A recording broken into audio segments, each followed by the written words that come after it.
For me, it's personal. It began back in 1967. I was 17, athletic. One summer day, I went swimming in the bay with my sister. I swam out to this raft anchored a few yards offshore, took a reckless dive into shallow water. I knew then my life had changed forever. My doctor said, "Joni, you're going to be paralyzed for the rest of your life, without use of your hands, your legs." And I said, "God, I can't live like this. I won't live like this." Because I couldn't hold razors or push pills down my throat, I knew I couldn't end my life physically, so I was tempted to end my life emotionally, mentally, spiritually. I wanted to just lay in bed, tell my mother to turn off the lights and shut the door. Finally, in the dark behind that closed door, I cried out, "God, if I can't die, then show me how to live." Thankfully, God put Christian friends in my life who opened the Bible and showed me that God permits what he hates to accomplish that which he loves. He permits awful things like paralysis to bring forth Christ in me, the hope of glory. My Christian friends helped me find purpose in that, and I learned to give thanks, even in the little things. And with each bit of obedience, my faith grows, my perspective widens, the world gets bigger, and eventually I wheeled out of that dark bedroom and began to embrace life. I discovered there's a world of other disabled people in dark bedrooms who, like me, need to embrace life and know God. I started writing about this and speaking, and before I knew it, my message gave birth to Joni and Friends. If there are folks languishing in isolation without hope, our team at Joni and Friends connects them to local churches and resources, providing a Bible and the hope of Christ. If there's a marriage breaking apart due to a child's disability, we'll scholarship them at one of our family retreats.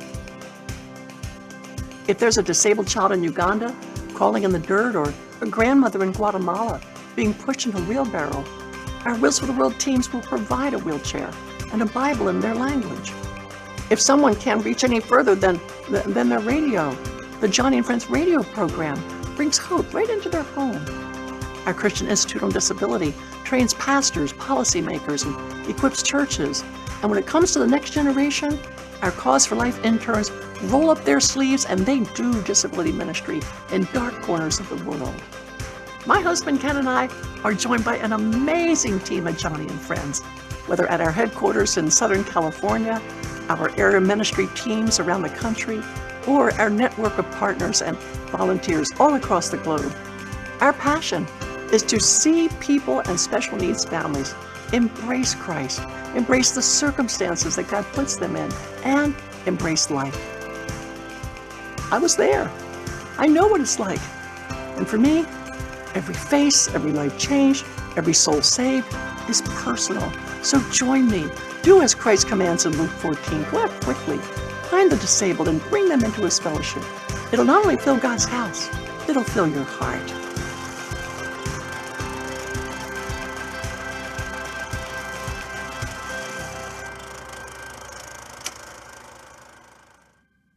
Hi, I'm Charles Galda, and I lead Vision New England, and welcome to our Church in Action podcast. We changed our intro. If you're a regular listener, we've changed our intro a little bit this week because we wanted to share that video from Joni Eareckson Tada to set up the discussion we're going to have today.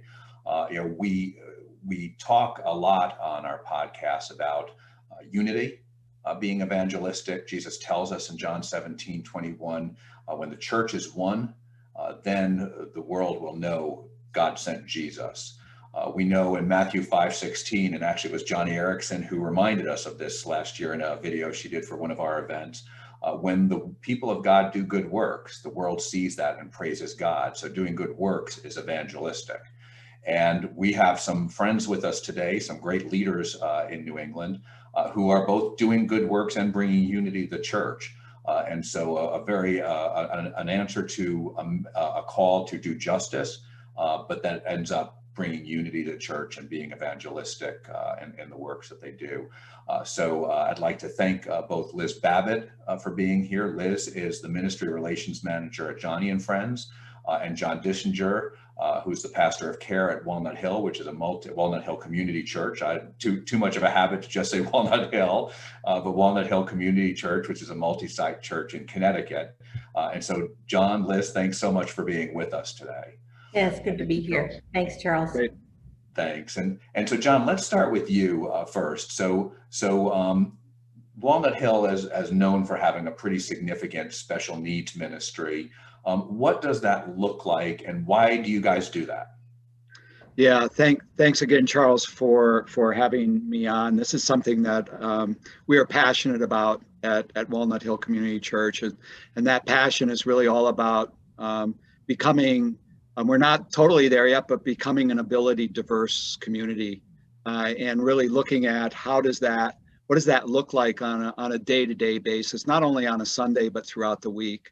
And why we do that is just that's what we are called to do. You know, Jesus calls us to welcome everyone into our family and into our community, and it's so often that our families with special needs really struggle finding a church that is physically accessible to them, is open and willing to have them come, and inviting them in.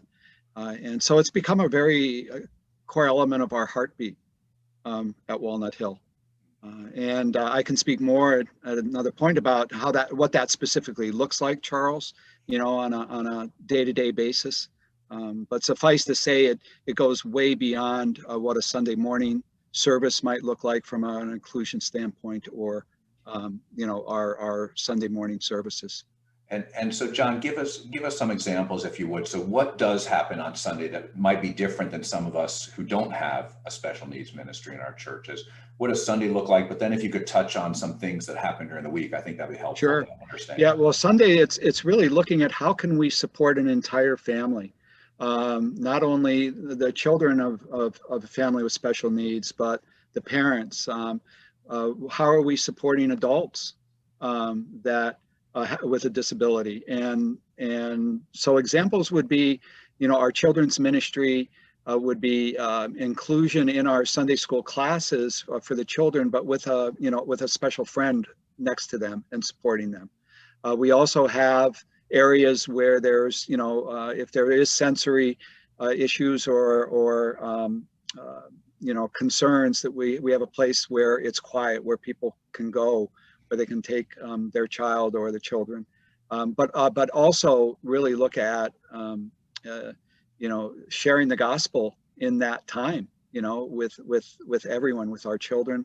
We have a young adult community. We have a youth community, a youth group community that meets on a regular basis, and community groups that meet. So Sunday morning is really actively coming alongside of the families and supporting them in Sunday school, in church, in the church services. They're welcome in our church service. They are often a part of the service itself, up on the stage as part of our worship community, our worship, our bands, and things like that. So it's really pretty remarkable, and it's just really amazing to be a part of. I think that sensory one is an important one, and I learned that at a Joni and Friends training event. In fact, is that all those bright colors and images that we paint our children's Sunday school rooms, nursery rooms, work well for some kids and are a problem for other kids. And so having a separate space where you can tone that down a little bit becomes an important thing for some families. It's very important, and everyone knows where it is too. And so let's shift over to Liz for a minute, because now Joni and Friends plays, she shared a little bit in the video before, but plays a role in a whole bunch of different ways in supporting churches and actual first and frontline ministry. Liz, give us a little bit of a sense, if you would. What are the things Joni and Friends does globally, but in New England specifically? Well, first of all, John, I want to thank you for just the vision that the Walnut Hill Community Church leadership has for being a good neighbor, for wanting to welcome and include every person that God has created in his image into a family where they can belong and be included. And so Joni and Friends, our mission is really about engaging and mobilizing international churches to disciple, to evangelize people living with disabilities, so that families that are affected by special needs, by accommodations and things that help them to find Jesus, to help them to find the support of a family through their local church. That's really what I'm about. You know, that's what Joni and Friends is about. And you showed her video, and I'm so glad you did, because it gives us a chance to just again say thank you to God for Joni Eareckson Tada. She is a Jesus follower, and she is a woman who is a missionary. She is the very type of leader that says, follow me as I follow Christ. We are really about helping the churches to find accessibility, to really create a culture. It isn't just about a program.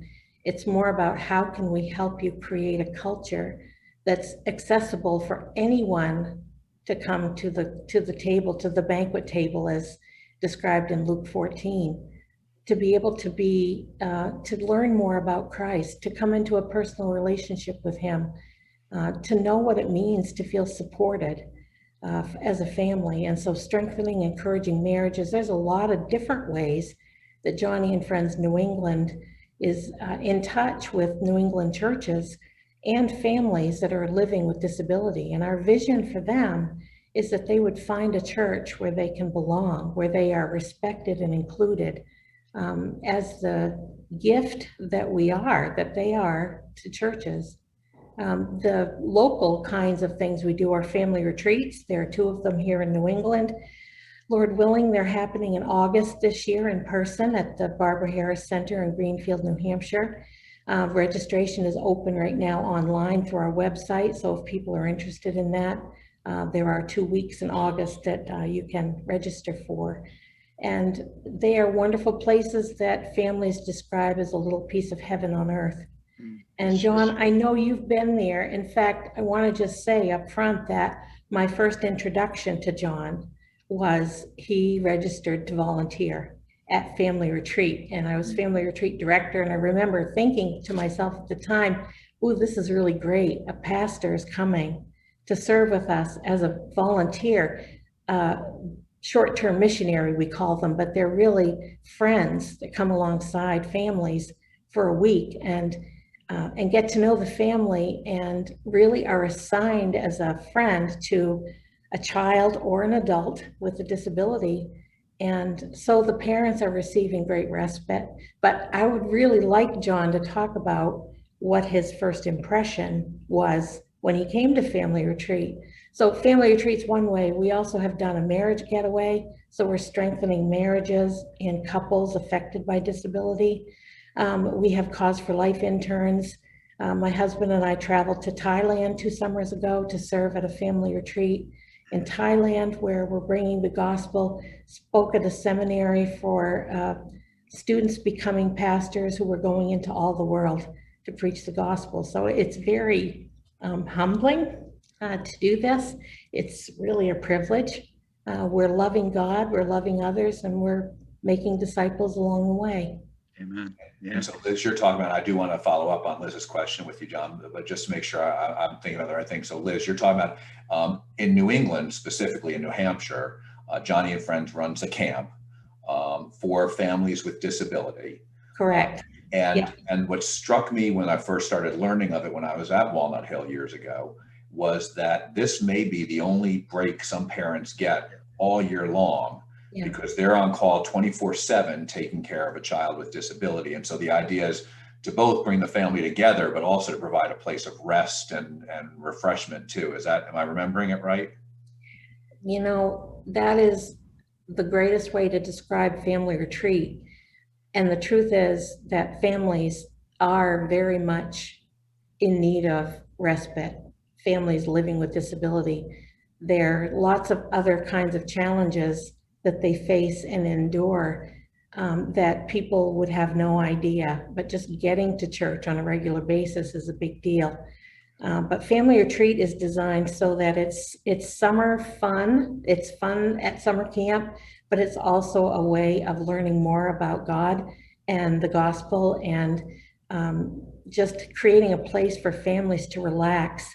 You know, I can't tell you the number of families I've seen that come to family retreat, and the minute they come in and they realize that there are people here who get it, their eyes visibly relax, and they just simply feel at home, like, I belong here.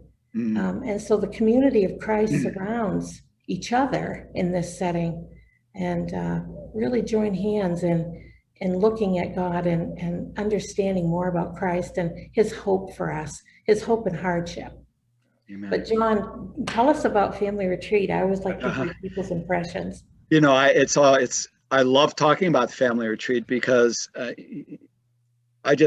break into a smile when I think about my experience at family retreat. I've actually been, Liz has invited me to 3, and the first one was in a capacity as she had mentioned, a short-term missionary. And the friend that I made, that I had the opportunity to come alongside of for the week, his name's Peter, and it was a life-changing event for me. I had a brother named Roger who was born and diagnosed with Down syndrome, and it was my family is a special needs family, and I grew up with a brother that was so important and precious to me. And so when this opportunity came up to go and be and serve, it's an interesting journey in and of itself. The decision that I went through to go, but when I got there, it was a real special week. The opportunity to just be with Peter while his mom and dad, as Liz had mentioned, had the opportunity to really refresh, to be off themselves in time alone, in Bible study, just walking and talking in their own time, in their own way, under the care and love of the team and at the camp, while I had a day with Peter. And in that week, a relationship, I believe, developed that went far beyond anything I could have ever imagined the day I got there.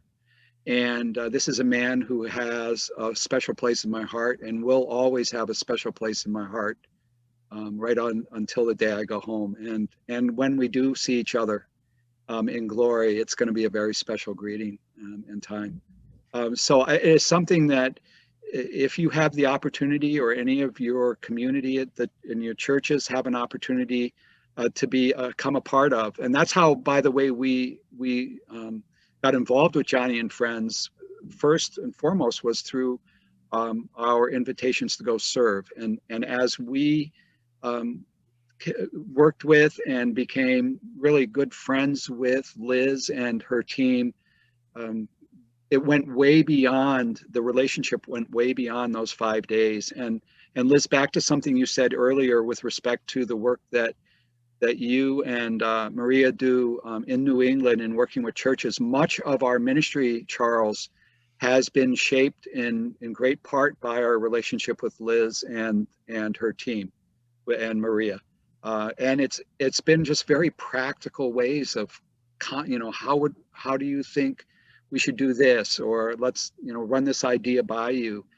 Have you thought about this? Or we can come and help you do this. That is such a dynamic working relationship that we have with Liz. It's the summer camp, the August camp that she mentioned, is a very major element of that. But it extends way beyond that throughout the rest of the year. The other thing that I would note in relation to our experience with camp is the opportunity for many of our young adults and our older teens to serve and be STMs. It's just an incredible ministry opportunity for them, and a life-changing experience for them. So families are being changed. The entire community that experiences Joni and Friends, that retreat, walks away changed in a way that only God can manifest and create in us. And that's a deeper love for each other, a deeper passion to care for each other, and really see that all of God's creation, all of us are created in God's image. And it's just such a beautiful, beautiful reminder of that, to live that on a day-to-day basis. And so one of the things I really love about Family Retreat is it provides a great equipping ground for anyone in churches that want to come and learn more and have the experience of just gaining confidence and awareness in serving and ministering to people with disabilities. And hopefully what our desire is, they go home and are now ready to really notice what opportunities are in our own church where there are people and families living with disability that might need our support in a different way, or maybe what are we doing? How are we loving them? Are we loving them well?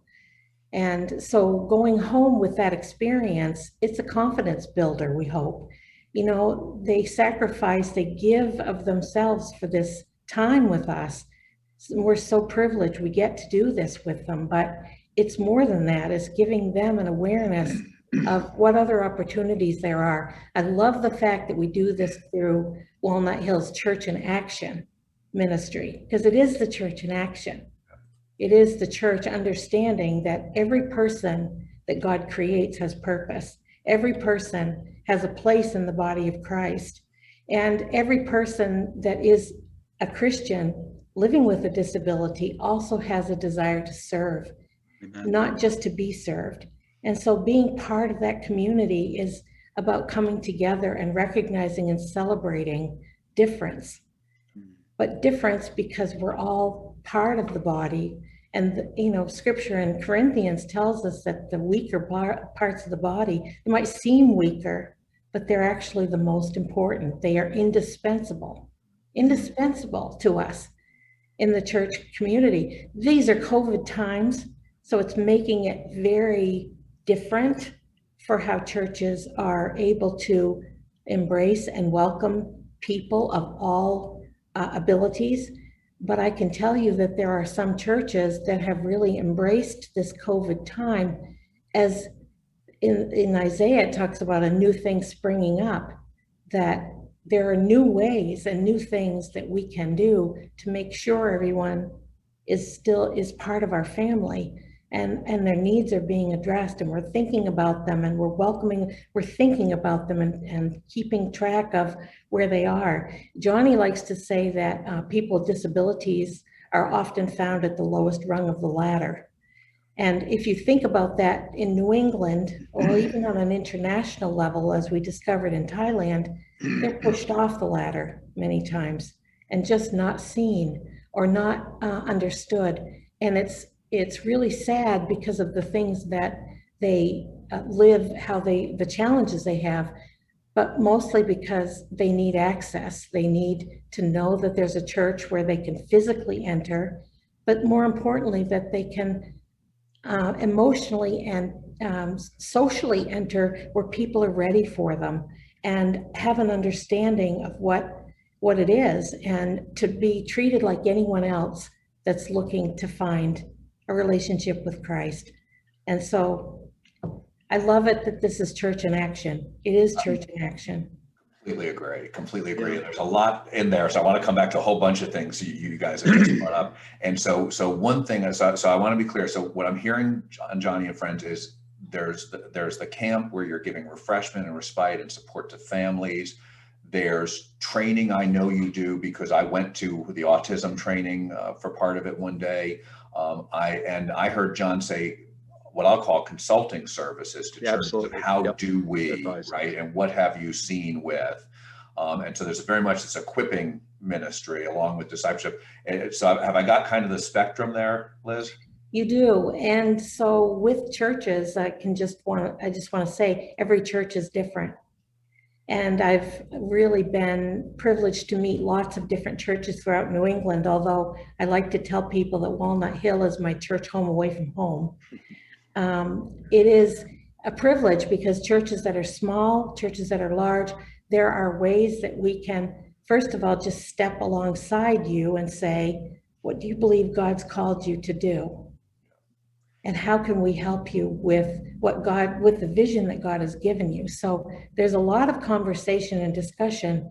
I ask questions, and I think every person that wants to learn, you just listen well and build a relationship for what do you hear that God's heart is for this church. It's always about reaching people for Christ. How do they see people with disabilities and families affected by special needs? Where are their needs? So it's talking, it's helping churches. I've been building church networks around New England. So people that are doing, churches that are doing disability ministries can meet each other. We're stronger together. They learn from each other. They meet each other. They now have more than one person to talk to. Ministry leaders are very open to hearing and learning more and looking for someone to say, keep going. You know, this is a really great thing you're called to. We also do things like with Family Retreat, there's the Marriage Getaway. I'm also facilitating an online support group for moms affected by special needs. In fact, I have a meeting coming up this Saturday. And what I try to do in those times is allow moms to connect on a mom-to-mom level about what it's like to parent a child with special needs or be married to a spouse that has a disability. And their support is for each other. But what we get to do is bring in the Word of God as a way, as a resource, as turning to just their hope and the way that they can find the support that they need from each other and from the Word of God. So it's really great, and it's monthly, and we have an average of 20 to 25 moms every month from all over New England, all 6 states, and it is just a real encouragement. I think it's more of an encouragement to me, frankly, because I learned so much from the moms that are part of this group, the joy that they have for God and for their families, the challenges they face. They need an encouraging word, and that's really what this is about. And so I heard John talk about the blessing of serving at the camp or in one of these groups that care for disabled families, and the ministry in the church as well. And so, but I could also hear somebody saying, well, I don't know how to do those kinds of things, and that's intimidating. So if I sign up, if my church, because I know, John, you guys bring a couple of vans up to Joni and friends of people. It's a real short-term mission trip of the church. But whether I come as an individual or as part of my church, how do I get ready for that? What do you do to help me get ready for that? Because I can't imagine it show up, Charles, and and get to work, right? Well, it could be. Seriously, I would just, first of all, just say thank you. And secondly, I would ask you to just relax and just remember that what this is about is being a friend. And so it's hospitality at its best. However, we do interviewing, we do background checks, we talk to volunteers to answer any questions that you may have. We have a wealth of online resources that we may suggest you watch a video from our website, or you download an article, or we send you something like that would be equipping in that way. But when you arrive on site, you come a day earlier than the families come, and we do an orientation that is everything from disability awareness to the theme of the Joni and Friends week, as far as what the scripture reference is and how that's going to be ministered throughout the week to the families and the people that are there. So there's training, there's orientation, there's just different ways that we can bring the practical experience to you so that you can relax and enjoy serving. We commission you at the end of our orientation that you are here by God's appointment, a divine appointment, so that we are dedicating this week with our lives to worship God. And so it's really, I guess I would just say, come be part of us, come be part of our family. We love making new friends.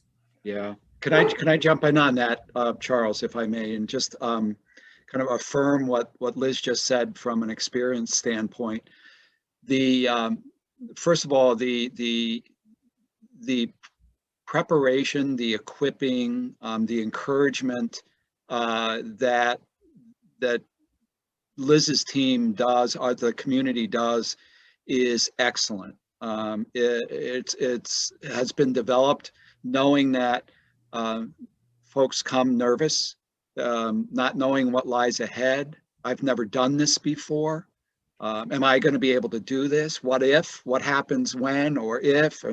And there's just such a calming, equipping presence that I experienced in my first time there, and then the second and third time it was just up at another level, right? But so anyone who is going to be really well cared for and really well equipped. But I'd say most importantly is really well covered. I believe very strongly in what Liz said, that, you're not there by accident. I wasn't there by accident. My relationship with Peter was not by any means an accident. I believe very strongly that was very, very purposeful and an ordained time and experience for me. And I pray that Peter walked away, having a very fruitful and positive experience. I know I did, right? And so that's very, very solid there. The other thing that I would just mention around the retreat, but I think it even extends way beyond the retreat, is the commonality of love and purpose, right? And that there's no division of labor in the community when you come together. There's certainly different levels of expertise and experience that are there to support you, but it's almost like any air of position disappears, and it's one community working under one umbrella of authority and empowerment by the Holy Spirit to work together to serve and to be served, to serve the families, to serve each other, and to serve our friends. And it's I think one of the most unique gathering communities that in my 66 years I've ever been a part of. And I would dare say anyone that I've worked alongside of that has gone through a Joni and Friends retreat would say the exact same thing. I remember hearing Joni speak years ago at a chapel service down in Dallas, and she was part of creating a curriculum there on the theology of suffering, which is phenomenal. But I remember a point she made of the church can't be the church without the disabled. And so we do have, I think we can say we miss sometimes on this of we're not serving the disabled. And not only is that a problem in the church because we're called to do, think about how many times Jesus, served the disabled, and we're missing that sometimes in our own ministries, and we're not blessed because of it. And so, John, you were talking about the blessing you got out of it, and you reminded me of, and Liz, I don't remember if we've ever talked about this book, but Everyone Here Spoke Sign Language. Do you know that book? It's a great book. Do you want me to tell about it, or do you want to? No, you can go ahead. And so this is a story. Some researchers looked at Martha's Vineyard, and Martha's Vineyard had a historically high proportion of deaf people.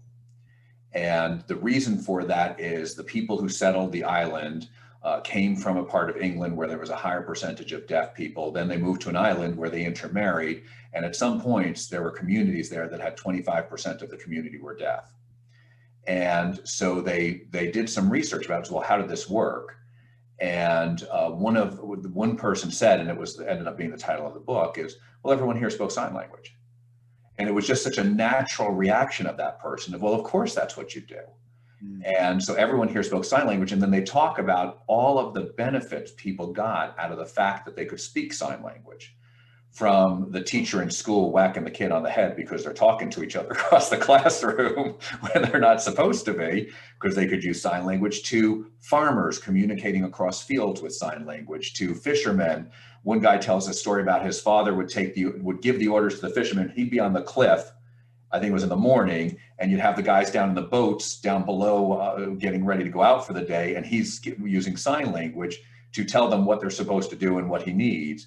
And so you've got this concept right there of the immediacy of, because those people disadvantaged themselves for the benefit of people who were living with a disability, they actually were blessed in really practical terms.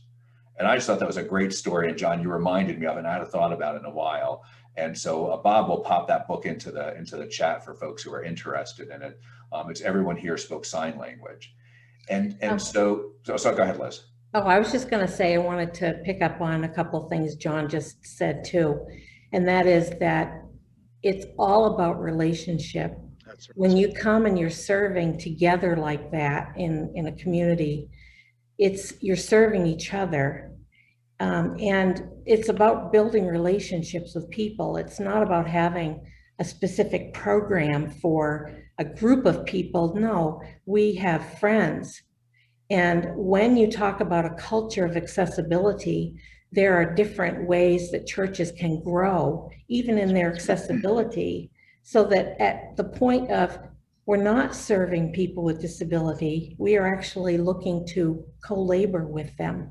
Yeah. Because we want them to meet Christ. We also want all people to meet Christ, rather. And then we want to build the relationship so that we have friends, and we are friends, and we are family to each other. And people with disabilities are serving, not just being served. And you used the information about Joni, and just about how it's not disability ministry until people with disabilities are also serving. And I think that's a key thing, because you can be physically accessible in your church, but how ready are you for a mess? Because the minute you start serving real people with real needs, ministry gets messy. Yeah, it does. And the guys that took their friend through the roof to meet Jesus Christ, why did they do that? Because it was the most important thing they could do for him, was to introduce him to the Savior. But imagine the people that were in the house when the roof caved in, and how they must have felt seeing this man coming through. It changes your church when you invite an openness to welcoming all people of all diversities. It changes your church culture. So there is a preparation and a readiness, just like if you're going to come and be a volunteer for Joni and Friends at Family Retreat, prepare your church that we're going to have to be okay with unexpected behaviors. That's right. We're going to have to be okay that people have different needs. And so just by inviting that welcoming heart that God has for all of us, it's a relationship. And that's what I hope that the volunteers go home with, if they're at retreat, if they come to Marriage Getaway, wherever they are, that they go home with that confidence that I can relax and be a friend to people of all abilities. I can relax because God's gifted me with friendship. And how can I learn more about my new friends? What do you say to me if I'm listening to this and I'm hearing, well, this is great, and my church we're welcoming, want to include disabled people in the life of our church, but we have no disabled people who come to our church. What do you say to me? Well, first of all, I say thank you for noticing that. And I would also encourage you to think about the people that are part of your church who may be caregivers of people with disabilities. There are ways that people with disabilities and families with disabilities are being touched through the people who attend your church. Yeah. And by creating a space where everyone feels welcome, word of mouth is going to spread, and you will see there are more connections than you may realize, first of all, but then secondly, people will be drawn. God will draw people to your church because of how you treat each other, and your witness for him is in welcoming people that are really seeking him and seeking family and seeking a place to belong. So if you tell me there are no people with disabilities in your church, I probably would want to ask a few more questions tell me a little bit more about your church and tell me who's part of it, and let me get to know you. And what are the things that you believe God's called your church to?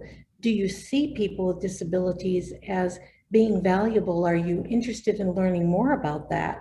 If you're interested in learning, you have a teachable heart, then we will pray with you and we'll say, let's go. What is it that God's called you to do? We will come alongside in whatever support we can. We see this in some of our other discussions around different topics. So I want to see if you'd say the same thing applies here. We say one thing: we want disabled people to come to the church. We want them to be part of the life of the church. But then we subtly send signals that that's not the case. Yeah. Unintentionally. Yeah. And so, is that true here? Well, I want to tell you that every church I've ever talked with has a desire to meet and welcome people of all abilities, people with disabilities, special needs families. But we become very intimidated when we don't really know how to do that. But instead of asking for help, we just kind of turn away and we're indifferent to it. Or, there's a stage of the church culture that the first stage is called ignorance. And it isn't that people are ignorant, it's just that they don't know how, they don't know what to say. And so having that conversation could mean that they really would like to learn more about how to do that. They have a heart's desire for that. So I guess I would try to answer your question that way, is just that there are churches who want to learn. They don't know about us as a resource maybe, but they also don't know how. And so a starting point is just really to understand this is an audience, this is a population of people that is an unreached people group that are really looking for an experience, an encounter with Jesus Christ.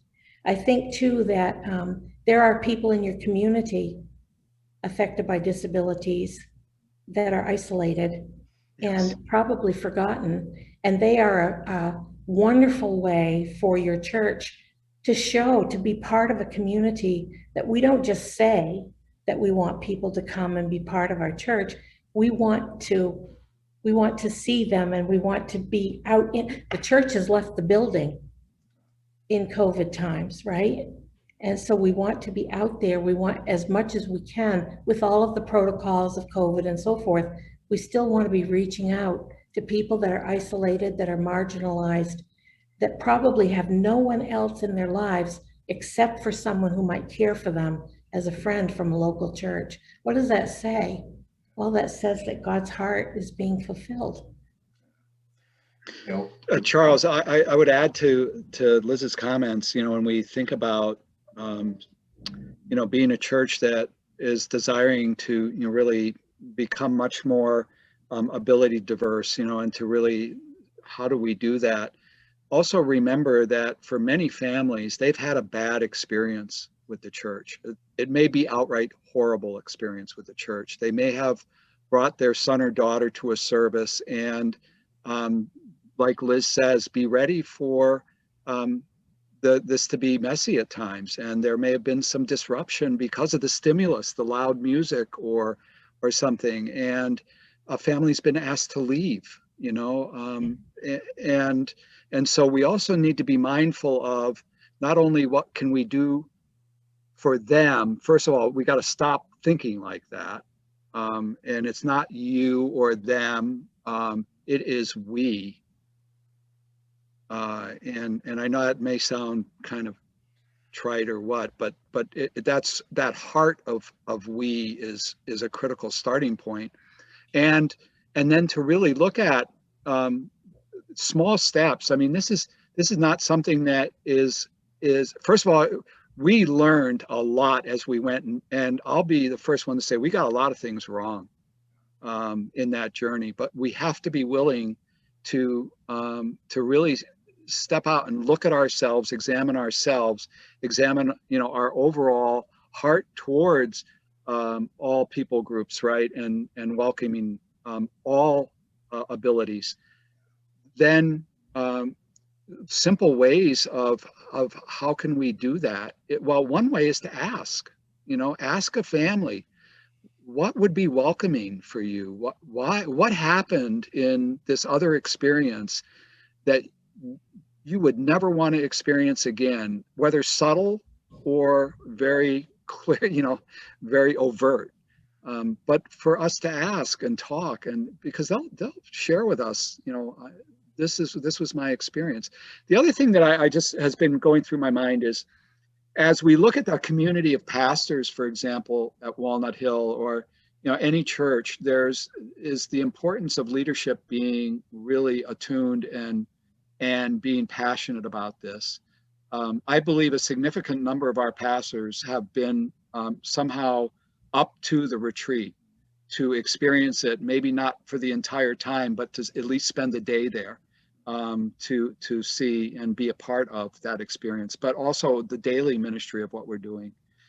Our elders, when we were talking about what we do on a Sunday morning, Charles, one of the things that we want to do is have a one-to-one relationship with that, with the child or the teen that's there. We have elders in that role of being that one-to-one relationship, working, and being a friend with that child on that Sunday morning, and they love it. They look forward to it, and that develops a relationship with the family, and it all grows from there. I get worried that folks may be listening to this saying, "Oh, you guys have all these grand programs, and you've got this and that." It starts just very simple, and also we're very good at times not encouraging and empowering, but trying to do it under our own steam, so to speak, where much of this kind of a ministry is going to be most effective when we let the people who are passionate about doing it, that have a heart for doing the day-to-day setups and ministry structure and things, to let them, unleash them and let them go forward and empower them to do that, with guidance, with support. But I, as pastor of outreach, I'm not doing that day-to-day ministry. We've got a community of impassioned volunteers doing that. But you hit on something really key. So many churches in New England are small, and Yes. many of them are volunteer-led in the ministries that do happen, and it's because of someone's passion. But they will not have any sustainability without the support of leadership. That's right. From the elders, from the pastors of the church, who really see an integral part of their body of Christ to be people with disabilities. And so I love that it doesn't matter what size you are. To have a friend ministry, it's a matter of having the leadership support that helps the whole culture of your church to embrace and take notice and be the community that God intends it to be. Because if I'm a smaller church, I may not be able to have as many ways that I can serve disabled families, but I can serve one. Right. That's right. Start with that, right? Don't get hung up on everything else. Just start by serving one. There are some subtle things I think we do, and I've told this story to Liz, and I'll tell this story on myself. Is I remember in our first church, so not Walnut Hill, but we were doing some renovation stuff, and I remember sitting with our pastor who wanted to put in a handicap bathroom and ramp, and we had something, but it wasn't very good, and your wheelchair had to be the right size to get in, and all this kind of stuff, and so we wanted to replace that, and there was no main floor bathroom, and it was something like $50,000 because it was an old stone church. And I remember saying to him, "We don't even have any handicapped people who come here." And he said, "Well, why do you think that is?" And I'm like, okay, because they can't get in the building, right? Or it's really hard. And then to go to Sunday school, they have to go all the way around the outside of the building. And so so there's some things that I think we may not be set to do and might be expensive for us to do. But if we're going to serve other people, it requires some level of disadvantaging ourselves. That's right. And not everything requires a big $50,000 investment to make that happen. And you might be able to come up with a better answer. And so I think it is. I like this idea of go to a family, because you can find, I'm convinced, and Liz and you, John, you probably see it. There are unsafe families who would be happy to come to church if only to get an hour of rest. Right. Right. And so this is not just a minister to the church thing, which it is. This is also a good outreach tool. Oh, it is, absolutely. Oh, and I also want to say that I've looked in the eyes of a mom of a child with disabilities who told me that she really just wanted a friend for her son that she didn't have to pay because of paid caregivers and programs and things. The need for friendship and for fellowship and for respite is huge in the world today. And so, yeah. But leaders do need to step up and understand it and support it and manage the church, because I've been in a small church where we had some of these issues. The first Sunday that kid gets up and starts walking around in the service, talking in a loud voice, we all have to be comfortable with, okay, that's right. cool. Right. Yep. Right. Yeah. Or doing cartwheels down the main aisle. Yeah. And just understand that's not somebody disrupting the service. That's the church at work. That's it. That's well said, Charles. And New England is full of churches that are old, historic, and need help. That's what the culture of accessibility is about, is creating accommodations to bring the church to people with disability. So yes, there are some physical things that you may need to do, and you'll have to look and explore if there is any grant money or just within the church itself. Those are long-term kinds of things. But I had a pastor tell me once, we're good, we have a ramp. And I thought, yeah, but there's more to it than that. There's that whole acceptance piece. Do people know where to go? Are you communicating that you're welcoming and open and friendly? And yeah, anyway. And a ramp doesn't help me if I'm deaf. Well, they have to be able to get in the building, but what do they find No, if they're in there? But there's my point is that's useful to have, and it is, right, it's a clear issue, but that doesn't solve everybody's issue. Right. And so I think about how many deaf people, we're going back to the deaf example on the vineyard, and there's a lot of deaf people in our communities, and there's no church for them to go to. Right. And there's opportunities to do things about that. And you don't have to be a big church, but it depends on what gifts and skill sets God has given you. And can you work with other churches to pool funding or something so that family has someplace to go to be part of the life of a church? The families that are affected by disabilities are the ones that are really hoping someone will take leadership and support them. Yeah. They might be looking to be the leader, or they might be looking to be involved in it. But by and large, it's more important that they're not responsible for the whole entire ministry for others. So I had a mom once who told me that her church had given her access to a room that they were going to make into a sensory room. Go ahead and paint that. Go ahead and get that ready for us. And I thought, wow, they're giving it to the very woman who needs someone to come alongside her and say, we're going to help prepare a space for you. We want your son. We want you here. With the best of intentions, sometimes we still absolutely. Right? Absolutely. So every church, I would just say, take it slow, one step at a time. We're here to support if we can be. We certainly are not looking to tell you how to do anything exactly. We want to understand your culture and your vision. And I think that's the mark of a ministry that honors God, is just understanding everybody's different. The other important connection or piece, Liz, that you bring to us is you are a connector. So you may have someone come to you and say, hey, I'm really struggling with this particular question or opportunity. What would you suggest? And you have said, well, pick up the phone and call. Let's connect you to, this church over here who faced the same exact thing. And I think that could be stated enough in terms of the value of you and your team is you are a very important source of referral and connector for advice and practical experience. It's a great point, John, because I always get practical and tactical. You know me is okay. So what's exactly right. And so what I hear you saying is, look, don't expect that families with disabilities are going to come knocking at your door one day and say, here's my list of what I need you to do to be able to serve and support, love and care and integrate me into the life of the church. We are supposed to be people of love, Love is sacrificial, right? Love should disadvantage ourselves. So we should be sensitive enough and empathetic enough to be willing to go talk to somebody and find out what they would need. And if I don't know how to have that conversation, I can call Liz Babbitt at Joni and Friends. Yes, Liz? Oh, please do.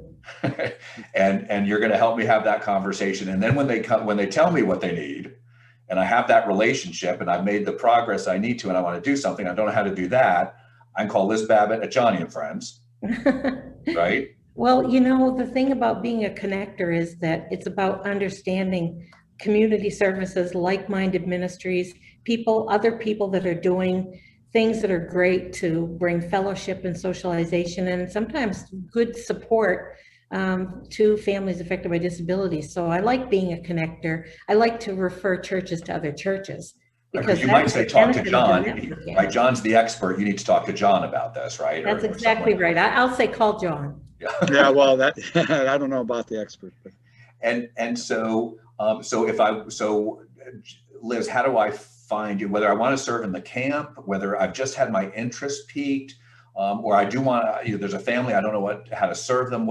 How do I find you and Joni and Friends? Well, we have an international website, and it's www.joniandfriends.org, and it's JONI. And there you will find the local ministries, whether you're listening from New England or in another part of the country. There is a Joni and Friends area ministry that may be close to you. And that gives you the location, it gives you the phone number, the email address.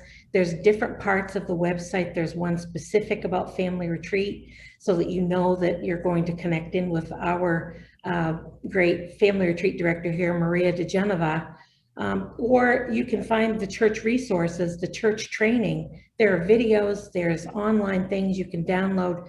None of those cost for someone to find the website. They're online courses like Beyond Suffering, and ways to get more education even about disability and suffering. So it really starts with the website. That's how to find me. So I can volunteer through that, I can learn through that, I can connect with you through that. And I assume if my interest has been piqued, God's convicted me and I want to give, there's a donate button there someplace too. Oh, absolutely. Absolutely. Yeah. In fact, I just also want to say that I'm planning to do a network meeting, an online meeting for people that are not Zoomed out on February 26th on Friday. And it's a church network meeting for people to come and just, we have conversation about what's happening in your church. What are some questions that you have? How can we help you? That's coming up soon. So when you reach out to me, I can give you the details and the Zoom link, but if there's always a way that we can come alongside, and I really hope that people will take advantage of that. The churches will understand that we're here for you. And we typically will have Joni and Friends stuff on our event page of our website too. And so our producer, Bob Atherton, is listening. So Bob, if we don't have that one, can you make sure we get that on the website? I think we probably do, but I don't want to say that without actually checking. But Liz, John, thank you so much for being with us today. But maybe more importantly, thank you for the work you do. Right? It is a clear answer to a call. It's a clear answer to a need. And you've blessed us by letting us learn from you a little bit about it. And so just thanks for being here with us about it. We know that when we are in unity, right, the whole church comes together, not parts of the churches. And when we're serving people and loving people, the world sees that and they want to know who that Jesus is. Right? It just opens a door evangelistically, not just to the person we might be working with at camp this summer, but in our neighborhood even, right? And around our communities. So thanks for doing that. I'd also like to thank Bob Atherton, our producer. And thanks to our listeners.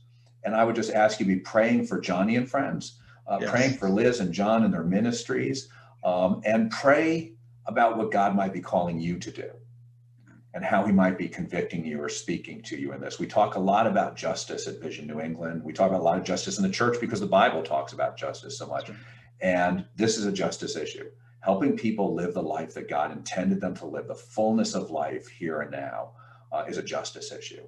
And so thank you again, John and Liz, for your work here. Our next podcast is February 18th, and we'll be talking with Ben Feldot, the senior pastor and the founder of Cape Cod Church, and talk about what evangelism looks like on the Cape. And that'll be a fun conversation. Ben's a great guy, if you know him, and he's fun Yes. to listen to and talk to. And so join us for that. And so if you like our podcast, subscribe. You can find it on Facebook Live when we do our video. It's on our YouTube channel. It's also on Amazon, Apple, Google, and Spotify. And so feel free to subscribe to us there. And so thanks again, and we'll see you on the 18th.